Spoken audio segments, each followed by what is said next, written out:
Hey guys, I have with me today a 2022 Macan GTS. So what's wonderful about this car is basically that it's a full-on track car, but it just so happens to be an SUV at the same time. You've got some massive freaking 22-inch wheels here on the side with Michelin Pilot Sports wrapped around all four tires, and then a very, very attractive rear styling with the smoked out rear tail light design. Porsche has kind of started to switch over to this new style with a lot of their new cars. You've also got a quad exit exhaust that sounds quite nice. It's currently open and the car has been running, so you best believe that I'm gonna be getting you some revs as well. And then you've got these massive freaking brakes as well. So I believe that there are three piston brakes or 6 piston brakes on the front, and then you've got 1 or 2 pistons here in the rear, both of them still being very chunky. As far as your whole space goes, I don't know. Oh, that's cool.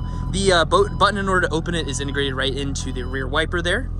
You've got a beautiful cargo mat liner in the back here, and then you've also got some brand new all-weather mats in the back of this car as well. This car actually only has 1,229 miles on it, which is really cool. Unfortunately, you really can't get these right now because of Porsche's supply chain, and cars catching on fire, getting sunk in the ocean, that kind of stuff. So actually being able to see one of these Macan GTSs in person is really nice.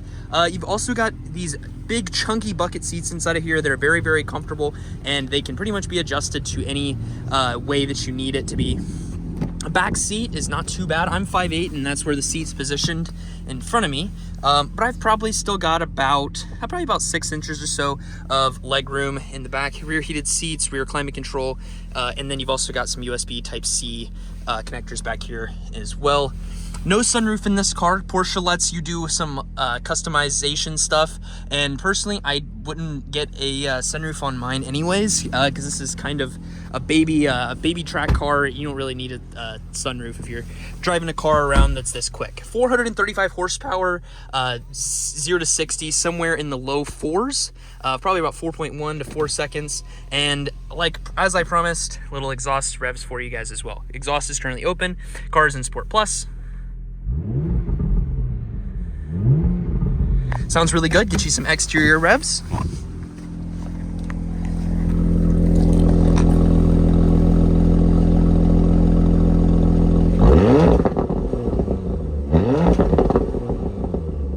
Car sounds absolutely phenomenal. I really, really love these things. Porsche is my only love over BMW. You also have a beautiful analog clock there in the center with a nice digital readout in case if you are clock challenged as I am. Let's get our seatbelt on. We'll take this thing out for a quick spin. You've got adaptive suspension with air ride capabilities.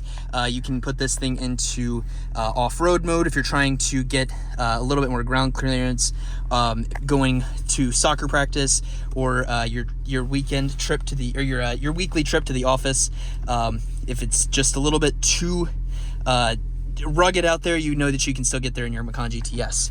I've got it on the lowest setting with the stiffest suspension and the exhaust open in Sport Plus. As you can see, 1,230 miles on this thing. We're going to take it out on a very short test drive because we don't want to put a bunch of miles in this car. Doesn't mean I can't at least tell you exactly how it drives. When I first got inside of this thing, I wasn't too sure about the steering wheel. I really, really like it the more that I'm using it. It's small and feels very precise, which is a very nice thing, especially whenever you're in a Porsche. You want it to drive and handle as it should. A bunch of gravel on this road, so I'm not going to do anything crazy. I want to keep the paint in good condition. Even with the exhaust in the full open status, it's not too loud unless if you want it to be, which is really nice. I'll put the windows up here so now we can hear what it sounds like with the windows up. It sounds really good. It's got a nice percussive little exhaust note on the back end, nice pops and cracks and the things that you want out of a Porsche.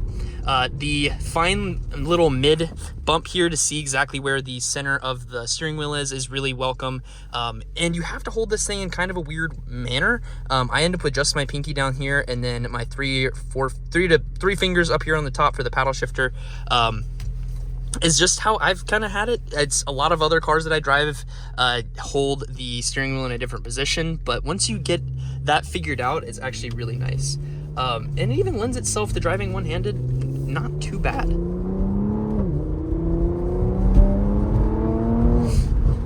Car sounds absolutely phenomenal though.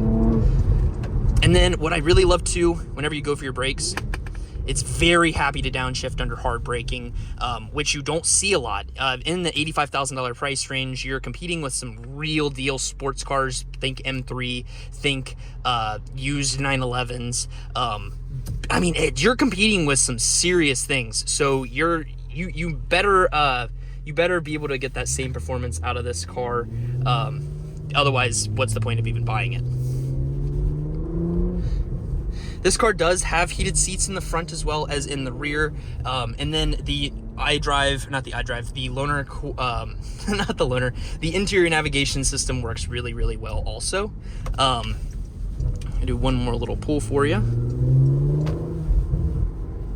And it has wireless CarPlay, which is really nice. Only Porsche and BMW have that available right now. Everybody else, like with Mercedes, you unfortunately have to plug your phone in to use CarPlay, which does ruin the ability to daily drive this thing a little bit. Gauges are simple, but not too complicated. You've got old school tack gauges there in the middle with a digital readout on the right, which I currently have set since we're in sport. It's gonna have your turbo pressure, your temperatures, and all that stuff that you would like to monitor while you're driving the car. You can switch it using this little barrel icon here on the right and switch to a few different things there, but I'm just, for the purposes of this video, I'm just gonna have it on the performance data readout. You do have blind spot monitoring, which you'd pretty much expect on a car that you're spending this much money for.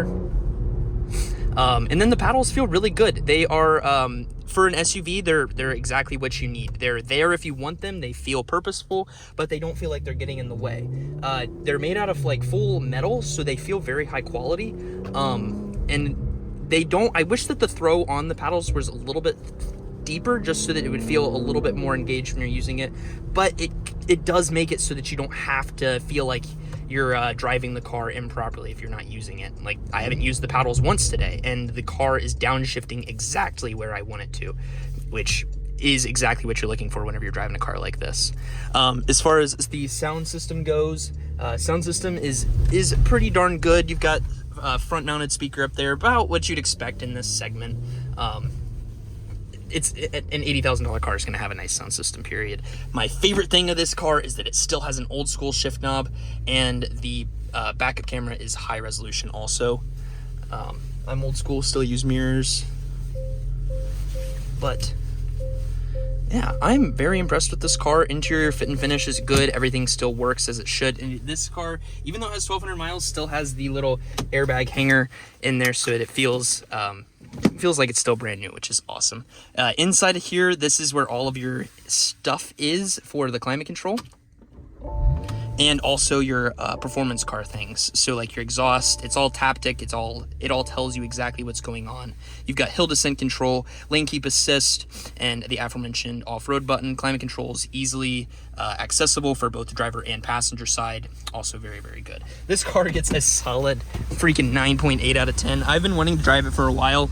Because the miles are so low, my manager wasn't letting me, and I finally got the opportunity to, which is awesome. Let me know if you guys have any questions. I'll put the link to the vehicle down in the description below. But without further ado, guys, thank you so much for watching, and please subscribe if you haven't already. I'll see you guys next time. See ya.